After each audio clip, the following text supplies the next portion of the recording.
Hey guys, in this series, Mariano5 and myself are going to discuss 10 very common leaks we've spotted over the thousands of combined hours we've played at the live cash games, along with what we can do to avoid them and immediately increase our win rate. Yeah, that's right, and we're also excited to announce that we have an entire Raise Your Edge course coming out in early 2019, which is focused solely on crushing the live games. In the course, we'll be expanding on all the concepts in the series, plus everything else you'll need to be successful at the live felt. But for now, let's get into the leaks. Okay, looking at leak number 1 here, defending too wide from the big blind.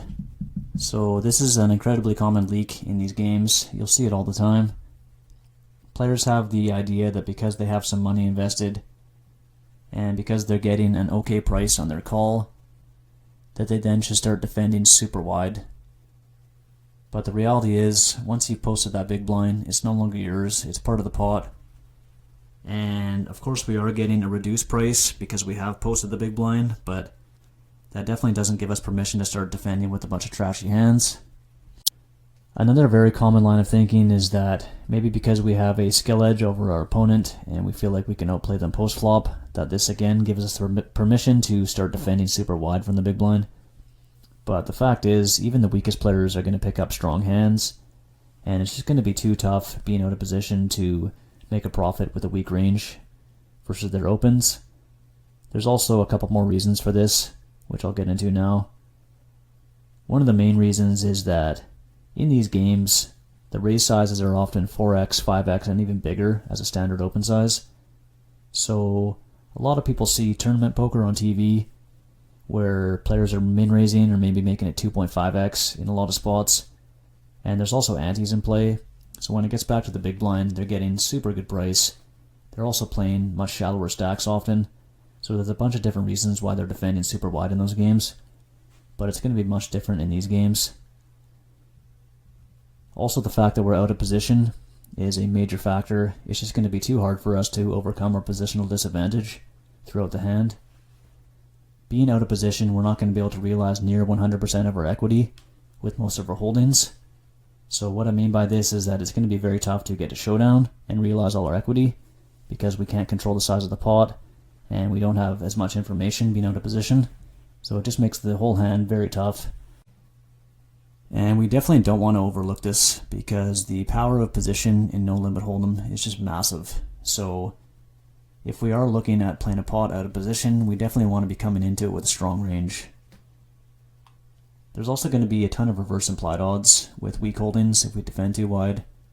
This is especially true in multi-way pots. So what I mean by this is that we end up flopping some type of hand, but we end up losing the pot very often just because we're playing against stronger ranges.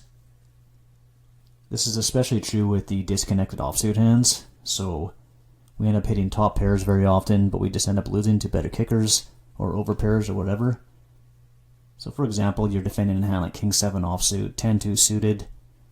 If you flop a pair and any type of money goes in, you're going to be behind very, very often, so it's very tough to win big pots with these type of hands. And this is also true with 5-guard hands. So we end up making the lower ends of straights and lower flushes when we're defending with the low suited hands and weak offsuit connected hands. And this is definitely going to be very dangerous for us if we find ourselves in these spots often. It's going to have a highly negative impact on our win rate. This is actually an incredibly important point as well, especially in the deep stack games, because if you're, for example, say 200 or 300 big blinds deep, when all the money goes in post flop, it's almost always going to be a clash of two very strong hands. So it's so important to try to have the upper ends of the straights and the best flushes and the best full houses, etc. And then lastly, we have the rake to deal with, which is often very high in these games. Of course, it's going to vary from casino to casino, but this is just another thing that we have to overcome, which is going to make it too tough to be defending too wide. So if we combine all those factors, the big raise sizings, our positional disadvantage, the reverse implied odds, and then also the high rake, as you can see, it's just going to be too tough to overcome, so we really need to tighten up from the blinds. We can have a look at a couple of examples here now. Okay, so we are playing a 1-3 game here at our local casino, and we have the A6 offsuit in the big blind, of course. Random player comes in for the 5x raise, very standard in these games. Tight passive player calls, so we can definitely assume he's on a pretty strong range here. ABC semi-rig calls, we can assume that he definitely has a pretty solid range as well. He is in position, but he's not going to be calling with a bunch of trash hands. Now it's folded back around to us, and we look down, we do have the ace, so we go ahead and make the call because we're getting a pretty decent price. As you can see, we're getting 4-to-1 odds.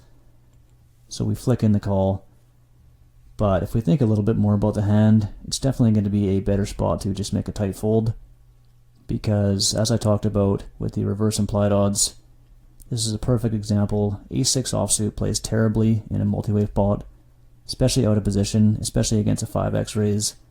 So even if you do hit your ace, if any type of money goes in, you're almost certain to be up against a ace with a better kicker. So again, much better just to make the tight fold here.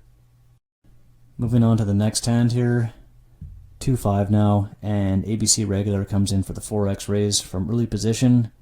We can assume he's on a pretty tight range here. He's using a very standard sizing with the 4x as well. Back on us, now we're getting a pretty good price, 1.8 to 1, and we do have an okay hand, so we decide to make the call. But this is definitely a spot where we can go ahead and just make the fold, because we are playing against a strong range, as I said. We are out of position. He did make it 4x, and of course there is the rake to deal with post flop. So this is definitely not going to be a spot where we're going to be making money against a regular. So totally fine to make the fold and to be defending with a tighter range in the spot.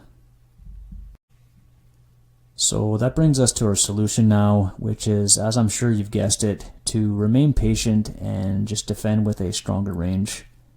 We're going to be defending mainly with our strongest offsuit hands, and then other hands with high implied odds such as pocket pairs, suited connectors, suited ace-x, and strong suited king-x, queen-x, and jack-x. We can actually have a look at a specific example here to get into more detail. Here we have a big blind defense range from the course. So big blind versus UTG +2 and MP1.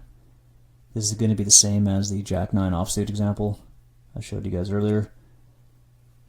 As you can see, if we're facing, for example, a 3x or 4x standard raise sizing from a regular, we're defending a pretty tight range. This is going to be totally reasonable, so obviously it's highly suited. We have only the strongest offsuit broadways that we're not 3-betting. And then obviously we have the suited connectors and suited broadways, suited ace-x, and then the pocket pairs. If you feel the player is a bit weaker, you can definitely widen this range a bit, including some more of the broadways, offsuits, and some of the suited 2-gappers, and suited king-x, and jack-x, and queen-x. And then if you feel like you're playing against a very weak player who you feel is going to be very spewed post-flop, you can certainly widen it even further, but you don't want to go ridiculously wide. So something like this should be totally reasonable. Alright guys, so that's been it for leak number 1, defending too wide from the big blind. Hopefully you guys can apply this to your game right away and boost your win rate. Just remember to stay patient in the big blind and just play solid ranges, that's the main thing. This has been Mariana 5 for Raise Your Edge.